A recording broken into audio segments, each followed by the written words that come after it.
15 na senador. Pasok na tayo lahat.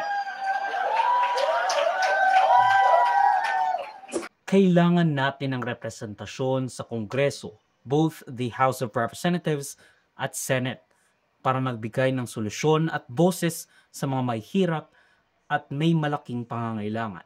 Si Mang Jose na manggagawa, mga senior citizen, kapatid o anak mong estudyante, asawa mo, si Aling Nenang na nagtsatsyangge, yung lolo mong may diabetes at kailangan ng pang-maintenance, kapatid mong naghahanap ng trabaho, kapatid mong may trabaho, kapitbahay mong walang makain sa sobrang taas ng mga bilihin, sa mga magsasakang pinagkakaisahan ng panahon, ng El Nino, ng El Niña, ng mga sakit ng palay at sindikato, at marami pang iba. Bumoto tayo bilang progresibong makabayan para sa bayan.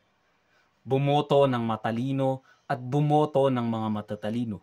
Hindi lang para sa iyo, kundi para sa mga taong pinahahalagahan mo.